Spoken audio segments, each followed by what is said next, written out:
Right, good morning, Jane. Good morning, George. Thank you both very much for coming on the Inspire and Connect set here. Let's kick off. We're talking about pension funds. How has that grown in recent years? Why? And how does it help the country's economy? Jane?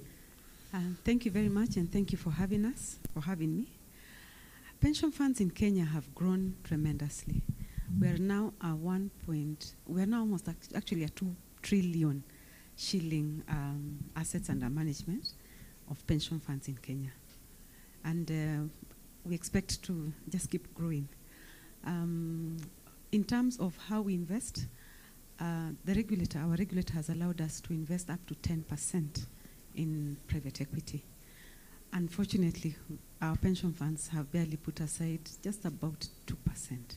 Which is something that we need to keep working on. And this is Central Bank of Kenya's pension fund, in particular or in general across the country? In general, across the industry, 2%.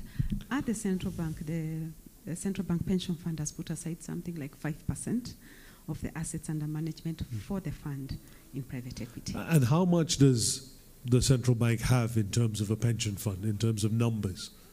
We have 2 pension funds, DB and DC. So in total, we have about 40 billion in assets under management as an institution. Yes. George, tell me a bit about Africainvest. Yeah, so Africinvest is a private equity firm that's been around for 30 years. We've been working in the continent for 30 years, started our business in Tunisia. We have 8 offices in Africa, Nairobi being the second largest after the head office in Tunisia. We have offices in Abidjan, looking after our Francophone West Africa business, in Lagos, looking after our Anglophone West Africa business. So Abidjan, Francophone, Lagos, Anglophone West Africa. We have an office in Casablanca, office in Algiers, office in Port Louis, Mauritius, and an office in Cairo. That's the Africa presence. We have an office in Paris because we have a very strong relationship with BPI France, and I'll tell you about that later. And we have an office in Dubai. Dubai looks after our listed equities rather than private equities. But Africinvest, in a sentence, is an investment platform that has various strategies: private equity, private credit, venture capital, permanent capital vehicles. But what we do with all these different strategies, we're able to attract different investors and invest in different types of companies. We've done over 200 investments in Africa since we started. So do you take the money from the pension fund and you advise them on where to invest or do the investments for them? Spot on. So our money comes from development financial institutions, comes from high net worth investors, comes from family offices, comes from pension funds. And we've seen a trend, and Jane is absolutely right, seen a trend in the last decade where we've seen pension funds coming to the party, and African pension funds. So we're very excited about African money being invested in pension funds. So Jane actually is a pioneer. She's been a trailblazer in pushing the diversification of investments and coming into alternative assets like private equity. Because in the past, a lot of private equity investors came from European countries, developed countries, but now we are seeing African money coming in, African pension funds. And we've seen, Jane talked about 2%. It's commendable in the industry because we've seen a number of pension funds coming to invest in private equity, and it's commendable from South Africa, from East Africa, from West Africa, but I think East Africa and Kenya in particular is leading. Sorry, Jane, there's also some sort of a negative perception about pension funds sometimes simply because you read about government pension funds being lost, money being squandered, stolen, etc. How do you convince people to invest more of their income into a pension fund? Indeed. Prior to the RBA, that is our regulator, that was unfortunately the story. But with the regulator coming in and putting in framework for regulating pension funds, it's a much better story. And we've seen the government trying as much as possible to also include the informal sector into the pension industry, in the pension coverage area. But the one thing that has helped us is pension fund is it's a mandatory contribution. So you get a job, you must contribute to a pension fund. If not the pension fund for your organization, then the NSSF.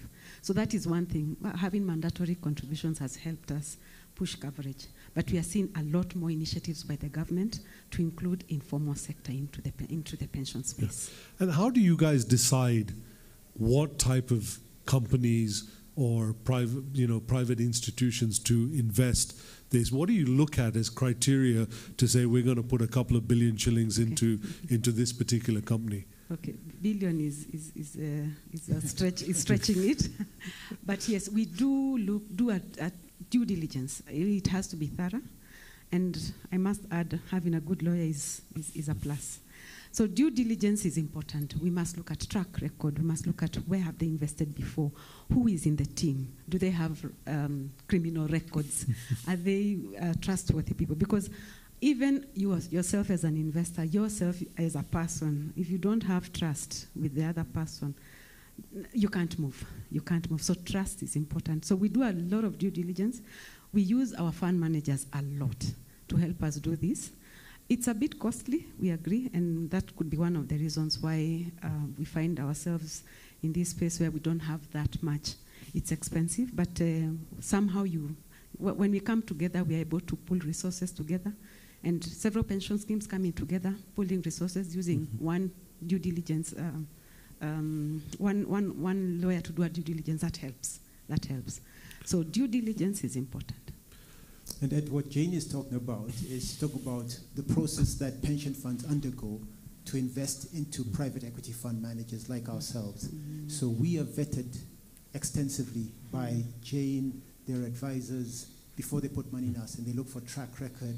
They look for credibility, all of those items she's mentioned. What we do in turn, before we invest in a company, we have a similar screen. So we look for companies that have solid entrepreneurs who we can back, that are probably market leaders in their industry, or have a potential to become market leaders. We look for high growth industries.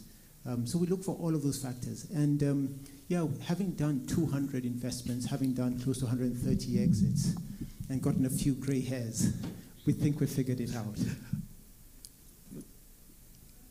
What do you look at in terms of returns? Is there an expectation that you need 10% return, 20% return, and how? Well, that's a lot of pressure that you put on them and you then put on your companies.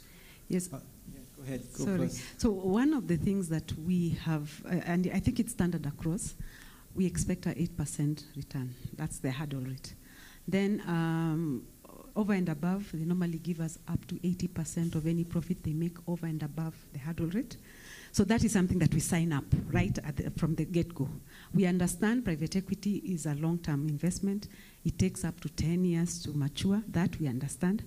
But, and George can attest, the funds we've invested in, we have started seeing money flowing in back by the third year, by the fourth year.